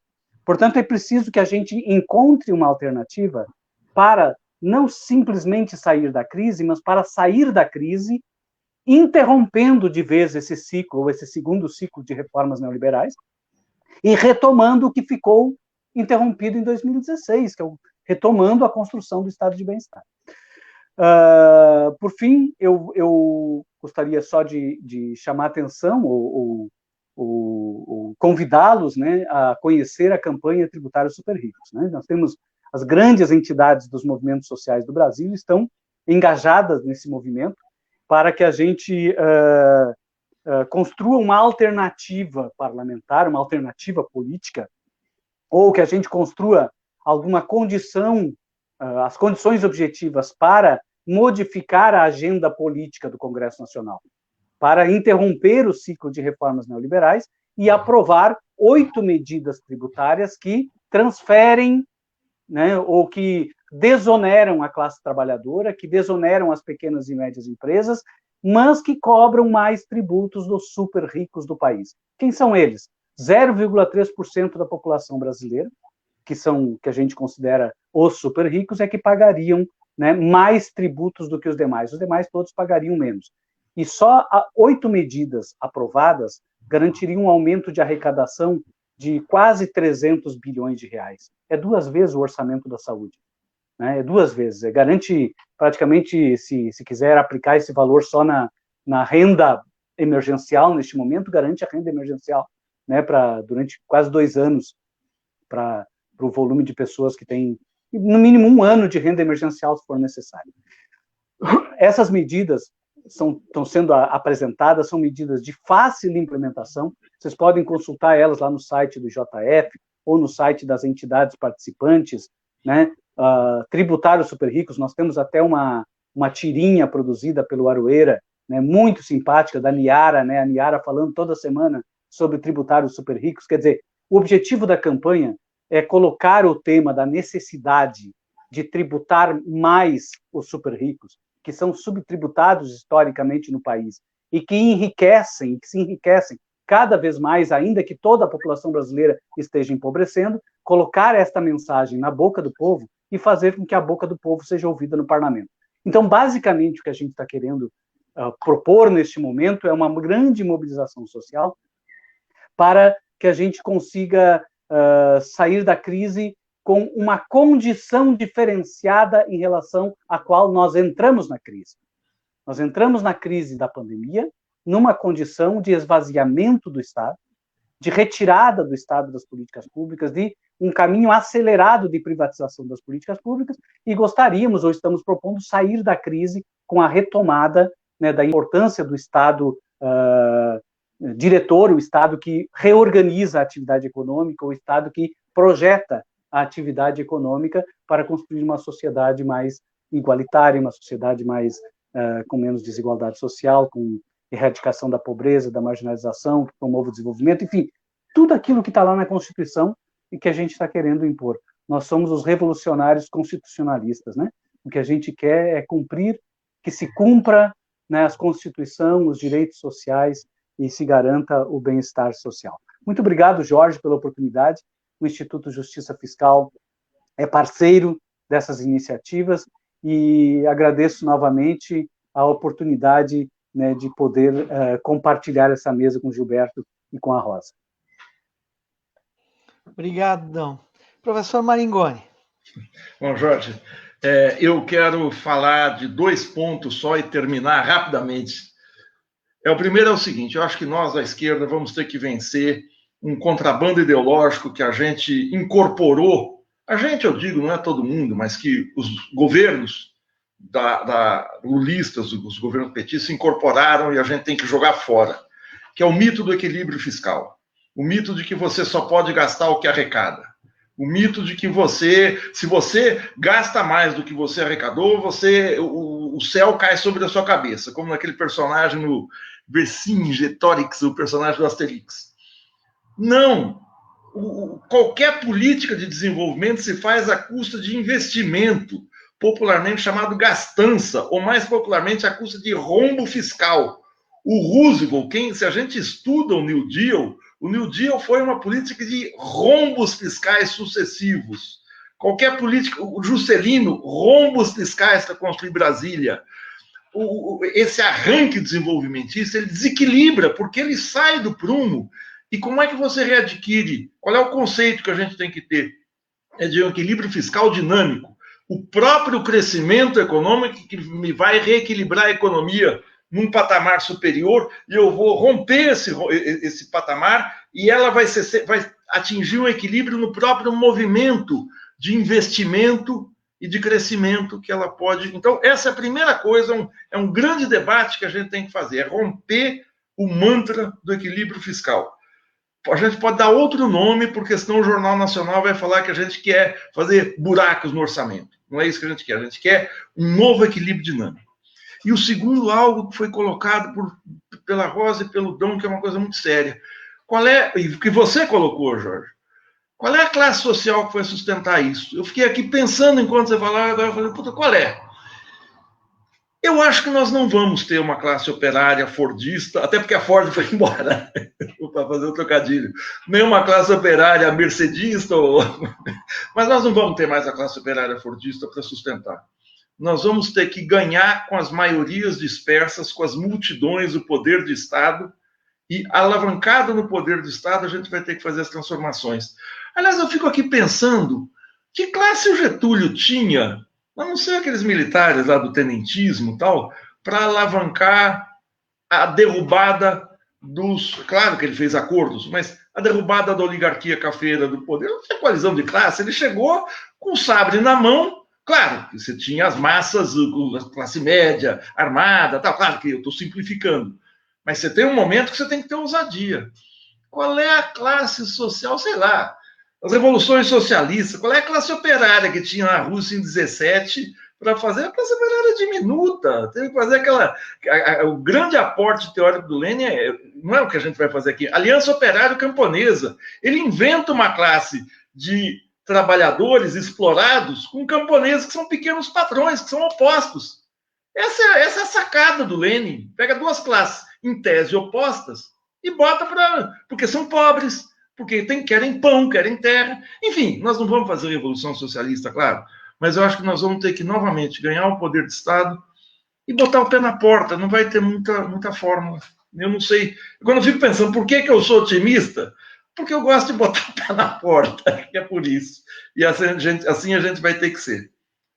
Gente, obrigado, Rosa. Prazer em conhecê-los aqui ao vivo. Obrigado, Dão. E muitíssimo obrigado, Jorge, por me aguentar aqui também. Pessoal, nós chegamos aqui ao fim desta conversa, e não ao fim no sentido de encerrar ou responder as questões aqui levantadas. Mas a defesa de uma ideia democrática, a defesa de uma ideia dos direitos fundamentais, a defesa da ideia da justiça, da igualdade, passa por discussões como essa. A necessária interrupção do governo destruidor do Brasil, a construção de um bloco de pessoas que queiram reconstruir o Brasil, mas reconstruir um Brasil do ponto de vista da igualdade, do trabalho, da educação, da saúde pública, que, ao fim e ao cabo, todos nós imaginávamos que, plena década de 20 do século 21, não seria mais a pauta. Ao contrário, estaríamos aqui debatendo nos nossos sonhos, talvez nas nossas ilusões, mais direitos, mais igualdade, e nós estamos debatendo salvar os direitos e salvar a igualdade. Mas a história não volta, né? Então a gente não quer, nós não iremos voltar para esta ou aquela experiência, nem para os governos do Lula, nem para Juscelino, nem para o getulismo. Nós estamos aqui frente à possibilidade de construir um novo período de avanços, um novo período de progressão na sociedade. Vocês foram fundamentais nessa conversa, nesse debate. Queria agradecer a cada um de vocês, professora Rosa Chiesa, sempre nos ajudando, Dão, um ativista importante dessa pauta decisiva, Maringoni, que esteve conosco no início de 2020, Isso. Ou no finzinho de 2019. Foi no final. Fizemos um debate muito decisivo no Memorial Luiz Carlos Prestes, e foi, Gilberto, as nossas relações aqui, o último encontro presencial que a gente fez antes desta crise, que é super aumentada pela política de devastação, política de crime de responsabilidade sanitária, além da responsabilidade sanitária que a Rosa chamou a atenção, que esse governo comete. Muito obrigado pela presença de vocês. Queria agradecer aqui ao Guilherme Gomes, nosso jornalista, sempre com a gente, o Vinícius Kraskin, que está sempre produzindo as nossas artes, também a Sandra Bittencourt, nossa companheira também do INPE. Agradecer ao Brasil de Fato e a nossa editora Kátia Marco, a Rede Soberania, ao próprio INPE, e as três organizações aqui que produziram, né? Democracia e Mundo do Trabalho, Instituto de Justiça Fiscal e o Democracia e Direitos Fundamentais. Um abraço para todas e todos, muito obrigado pela participação.